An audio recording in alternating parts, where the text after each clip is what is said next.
Apakah korupsi 50 juta rupiah perlu dipenjarakan?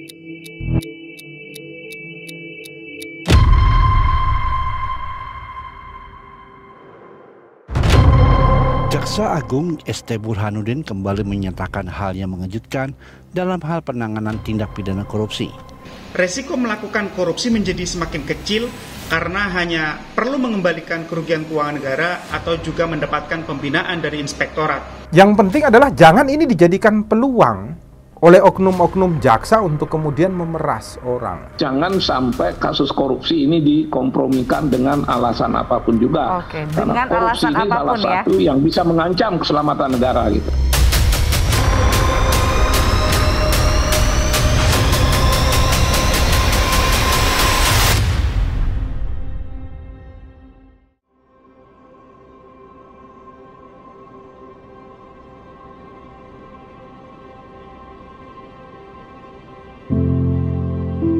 Wacana ini disodorkan oleh Jaksa Agung ST Burhanuddin pertama kali saat rapat dengar pendapat atau RDP dengan Komisi 3 DPR RI di Gedung Parlemen beberapa waktu lalu. Tindak pidana korupsi kerugian keuangan negara di bawah 50 juta untuk diselesaikan dengan cara pengembalian kerugian keuangan negara sebagai upaya pelaksanaan proses hukum secara cepat, sederhana, dan biaya ringan. Namun respon masyarakat terhadap wacana ini cukup beragam. Kejaksaan disebut gegabah karena akan menyuburkan praktik korupsi. Di sisi lain, Kejaksaan Agung pun meresponnya. Himbauan Bapak Jaksa Agung Republik Indonesia bukanlah untuk impunitas pelaku tindak pidana korupsi dengan kerugian keuangan negara yang relatif kecil.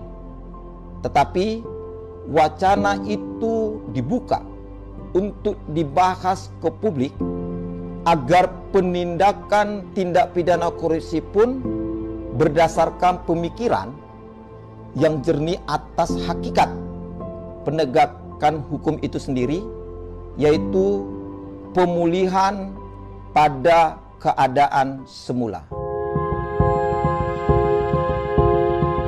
Pada webinar yang diselenggarakan Selasa 9 Maret 2022, Jaksa Agung menekankan bahwa korupsi adalah kejahatan finansial sehingga penanganannya perlu instrumen finansial pula. Pemberantasan pun sedapat mungkin juga tidak menimbulkan beban finansial bagi keuangan negara. Terlebih semangat yang terkandung di dalam rejim pemberantasan tindak pidana korupsi saat ini adalah pemulihan atau penyelamatan keuangan negara seoptimal mungkin. Ketentuan lain yang perlu dicermati adalah keberlakuan ajas peradilan yang sederhana, cepat, dan biaya ringan, yang mana setiap pemeriksaan dan penyelesaian perkara harus dilakukan dengan secara efisien dan efektif. Dengan instrumen tersebut, pola pendekatannya diubah dari follow the suspect menjadi follow the money dan follow the assets. Penerapan dari pola ini bukan hanya pemidanaan badan, melainkan kerugian negara dapat dipulihkan secara maksimal. Pendekatan instrumen finansial yang telah dilakukan selama ini antara lain, pertama, merubah pola pendekatan dari follow the suspect menjadi follow the money dan follow the asset.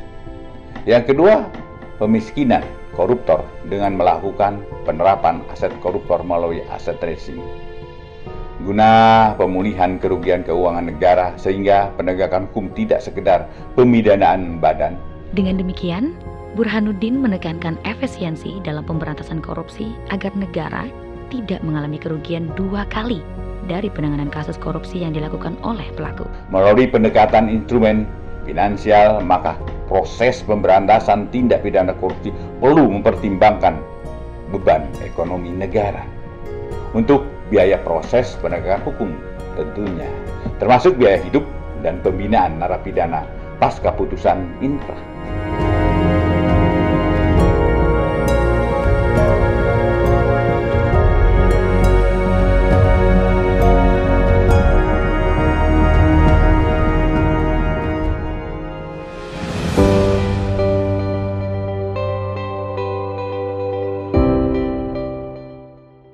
Pada tahun 2021, biaya penanganan satu kasus korupsi di Kejaksaan sebesar 137 juta rupiah, sedangkan di KPK sebesar 433 juta rupiah. Di tahun itu sebanyak 2.190 kasus korupsi ditangani kejaksaan. Di KPK, biaya penanganan perkara korupsi dengan perhitungan 100 kasus di penyelidikan diajukan sebesar 11 miliar rupiah. Penyidikan 95 perkara sebesar 13 miliar rupiah. Dan penuntutan serta eksekusi 95 perkara sebesar 18 miliar rupiah. Total biaya penanganan kasus korupsi kejaksaan pada tahun 2021 sebesar 300 miliar rupiah. Jumlah itu didapat dari jumlah perkara tahun 2021 dikali biaya penanganan korupsi per perkara. Itu baru di tingkat penanganan kasus korupsi di pengadilan hingga ingkrah.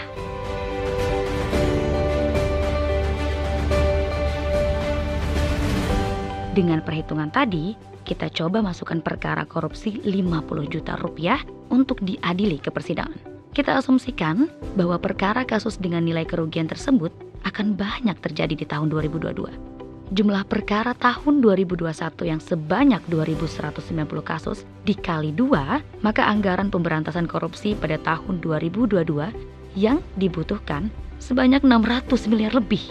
Dengan tren kasus korupsi yang akan terus meningkat, ditambah klasifikasi korupsi dimasukkan untuk diadili dengan Undang-Undang Tindak Pidana Korupsi, dapat dipastikan bahwa negara akan menanggung over budget dari satu sektor ini saja.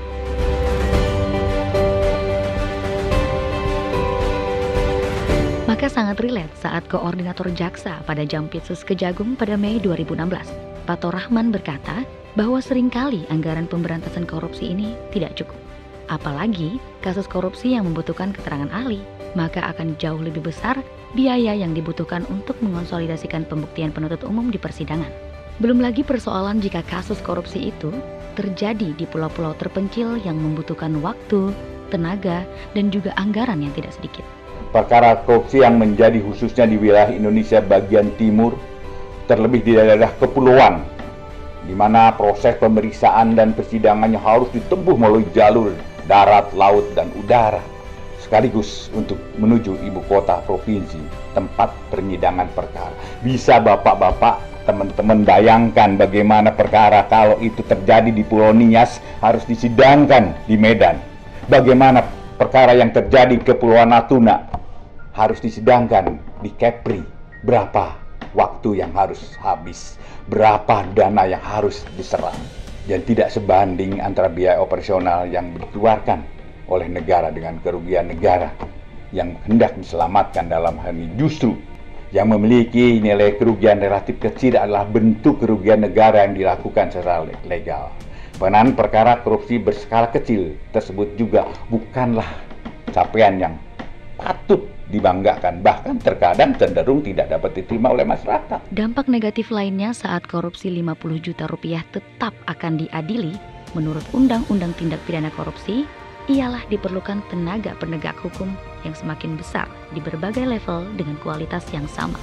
Sedangkan kini jaksa di Indonesia berjumlah 10.621 orang. Pegawai KPK yang mengurusi kasus korupsi kurang dari 1.000 orang. Ataupun jumlah personel di Direktorat Tindak Pidana Korupsi Bareskrim Mabes Polri tidak akan jauh berbeda. Penambahan personel baik di Kejaksaan, KPK, maupun kepolisian untuk menangani kasus korupsi akibat dari nilai korupsi 50 juta rupiah tetap harus diadili, juga akan tetap membutuhkan anggaran yang tidak sedikit pula. Sistem hukum pemberantasan tindak pidana korupsi yang ditegakkan oleh para aparat penegak hukum saat ini masih terpaku pada tindakan represif. Padahal terdapat sekitar 30 jenis tindak pidana korupsi di dalam Undang-Undang Pemberantasan Tindak Pidana Korupsi yang dapat dikelompokkan menjadi 7 bentuk. Jika hal ini tetap dipaksakan, masyarakat secara tidak langsung akan menjadi korban sekunder karena uang negara yang seharusnya dapat disalurkan untuk kesejahteraan masyarakat dapat terkuras habis hanya untuk perkara korupsi level ikan teri. Akan masih banyak dampak-dampak negatif lainnya. Bila mana nilai korupsi di bawah 50 juta rupiah tetap dipaksakan untuk diadili sesuai Undang-Undang Tindak Pidana Korupsi. Untuk itu, gagasan Jaksa Agung dalam perluasan restoratif justice dalam perkara pelaku tindak pidana korupsi di bawah 50 juta rupiah patut dibuka ke publik untuk dibahas.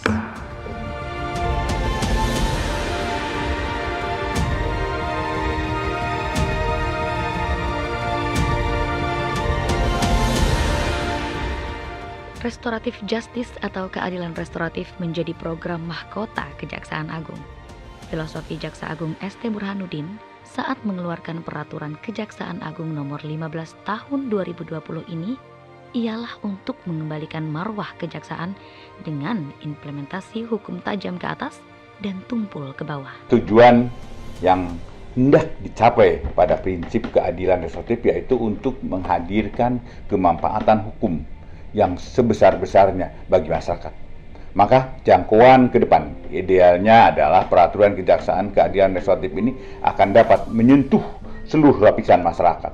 Hal ini mengingat bahwa setiap orang berhak mendapatkan keadilan hukum, sehingga keadilan hukum tidak dapat memberikan hanya untuk golongan tertentu saja. Kasus-kasus seperti Nenek Minah, Nenek Asyani, dan masyarakat kecil lainnya yang tidak berdaya ketika berhadapan dengan hukum tidak lagi terulang kembali. Jaksa Agung sadar bahwa hukum kini jangan lagi memunggungi rasa keadilan di masyarakat. Dengan prinsip pelaku bukan residivis, kerugian di bawah 2,5 juta rupiah dan pidana kurang dari 5 tahun, maka ia bisa dibebaskan dari segala tuntutan. Hal ini tentunya dengan tetap memperhatikan kualitas, jenis, dan berat ringannya suatu perkara dengan prinsip keadilan untuk semua dan hukum untuk manusia. Maka pendekatan ideal adalah keadilan restoratif. Di masa yang akan datang adalah dengan melihat jenis perkaranya, bukan lagi melihat subjek dalam perkaranya. Laporan Kejaksaan Agung pada tahun 2021 sudah 346 perkara yang dibebaskan melalui restoratif justice. Bisa dibayangkan setiap pagi di setiap harinya, Jaksa Muda Pidana Umum Kejaksaan Agung, Fadil Zumhana, melakukan gelar perkara atau ekspos sebelum menerapkan restoratif justice. Karena penghentian penuntutan itu sesungguhnya kewenangan Jaksa Agung. Beliau sebagai penuntut umum tertinggi, saya ini di bawah beliau. Supaya mutu dan kualitas penanganan perkara itu, alasan penghentiannya dapat dipertanggungjawabkan, itu harus dikontrol oleh pimpinan tertinggi. Harus. Dan Kajati pun saya minta, nggak boleh diwakilkan, karena nggak mau saya Kajati lepas tangan.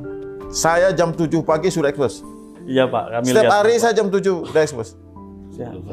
Artinya saya tidak mau jam kerja saya terganggu oleh proses RJ. RJ saya prioritaskan.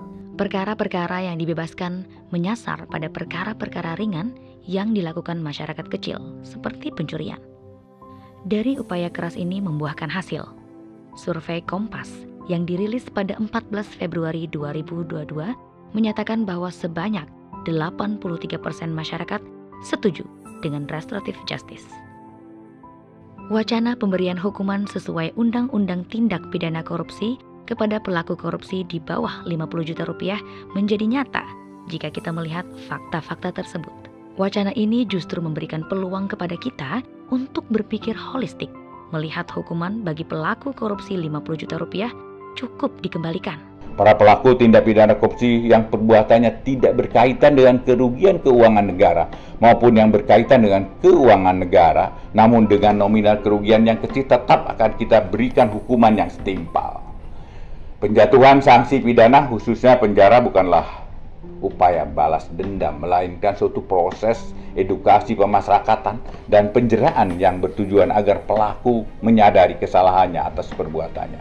Sehingga penjatuhan pidana adalah upaya terakhir penerapan ajas ultimum remedium dalam beberapa kasus atau delik tertentu sekiranya masih sangat relevan dalam upaya pemberantasan tindak pidana korupsi.